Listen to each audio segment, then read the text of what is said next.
it happened again. I just jumped off a Zoom strategy meeting with an upcoming client, and at the end, they let me know that they do not like having their photo taken. And the client, the business that I'm working with, is a hair salon, and she told me that all the stylists, they don't like having their picture taken either.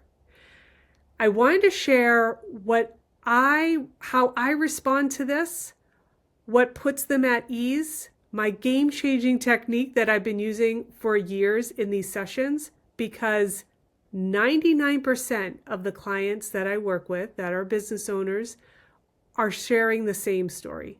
They do not like having their photo taken, but they're doing it anyways because they know their business needs it. And our job, especially as brand photographers, we're here to support them.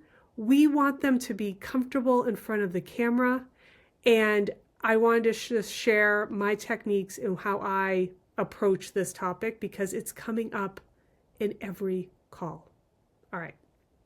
This specific photo shoot is not just with the owner, because many times I'm just working with the owner and we've already established a rapport during the strategy meeting. It's over Zoom. So I start that collaboration and relationship. So that's my first technique, especially if it's just a solopreneur, maybe they have a small team, but having the Zoom strategy meeting is that first step in building their comfort level, because if they're comfortable with you, the results of the images will be so much better. When there's a large team like this shoot, I'm not going to be able to establish that rapport up front.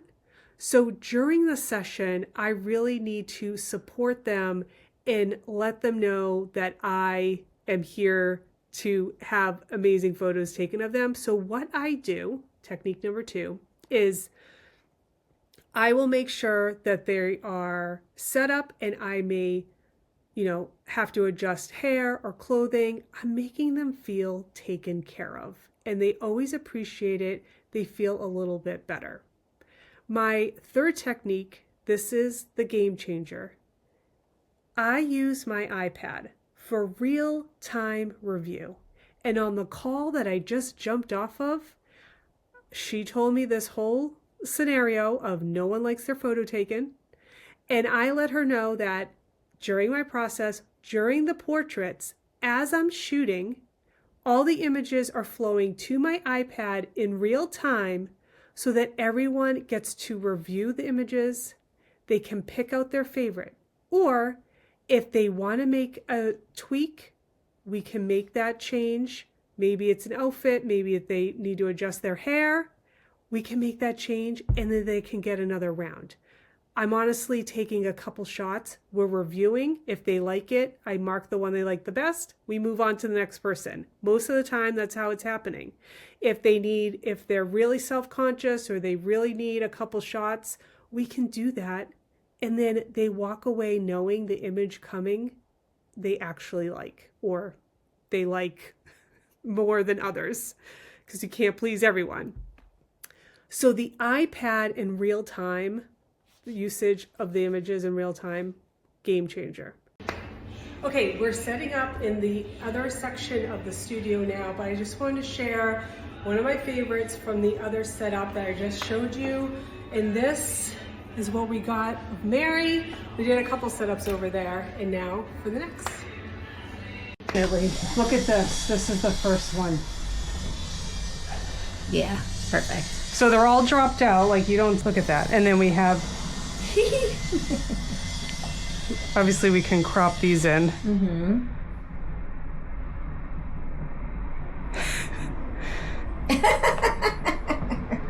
The side is probably a little better. That looks so cute. I love it. All right, we just did the first portrait. There's Erica in the background. I mean, look at this skirt. We're having so much fun.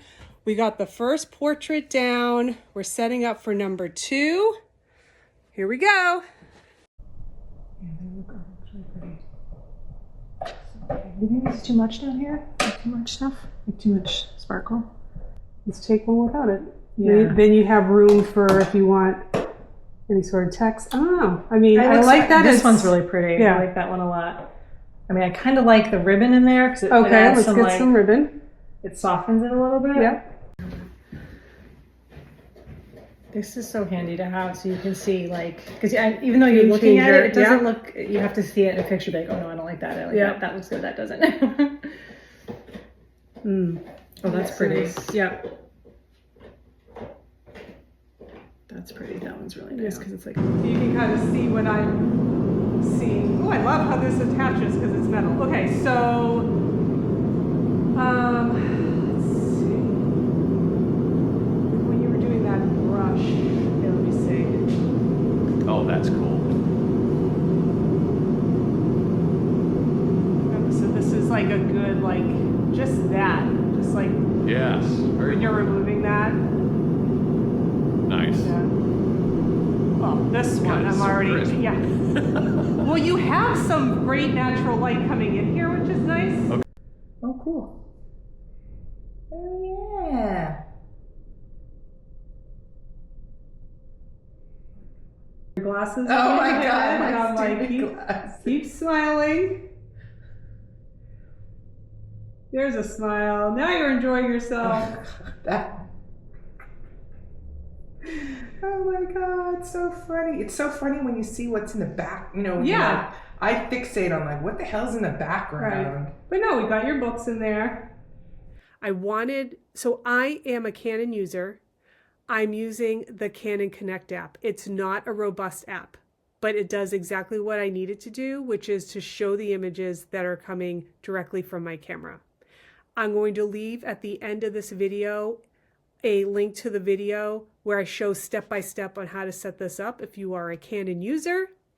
But even if you're not, if there's some sort of app that you can apply to your gear that you can do a large format view, I'm telling you, for the individuals that do not want their image taken, which I'm running into almost every session, this puts their mind at ease.